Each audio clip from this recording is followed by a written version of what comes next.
The popularity of drones has really taken off over the past several years. Anyone can buy one and use it to capture some really breathtaking aerial video. But as 2 Works For You reporter Tony Russell shows us here, new at 10, in a more sinister way, they can also be used to invade your privacy.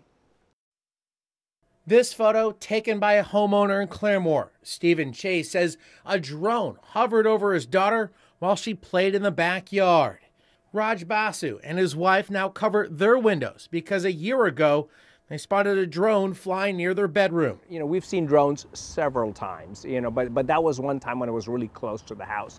But in all cases, it was within, the house property. Basu says the drone flying around his home happened several times. And she was actually getting a massage, and the drone was right outside her window looking at my wife getting a massage, and that really freaked her out. Incidents like these prompted several state lawmakers to draft all sorts of legislation regulating where you can and cannot fly drones. One House lawmaker even tried to give homeowners the right to shoot down spying drones from the sky. Drones are regulated by the FAA, and the airspace above your home is also regulated by the FAA. The state's Aeronautics Commission says local laws like trespassing do apply to drone operators.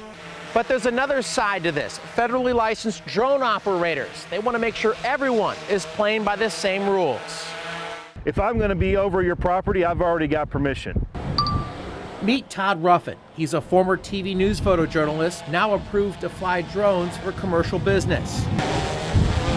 Ruffin works with real estate agents to help market homes like this one in Nowata. As a business owner who's operating commercially, I don't want to fly over private property and have the risk of that coming back negatively against my business. Ruffin holds a license from the FAA.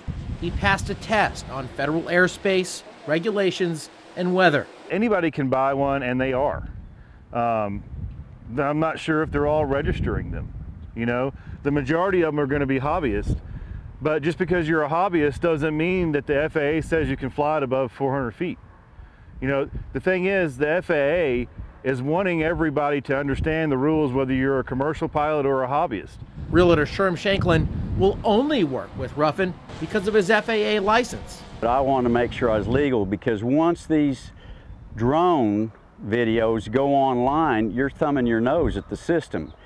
So I took my time and wanted to get a professional company that was licensed, insured, knew what they were doing. Shanklin says he makes sure everyone is on board when the drone flies for marketing. We get their permission to begin with, and then before we even do the drone, Todd and I get in the truck, we go to all 4 corners of the property, check the boundary lines so that he's not wasting any battery time on getting across the boundaries and know exactly what he's to shoot for me. Despite being a victim of a spying drone, even Basu says he understands the benefits of the technology. It kind of just shows where technology is going and the impact of technology on our everyday lives, and the discussions we have to have so we can sort of balance this carefully and well.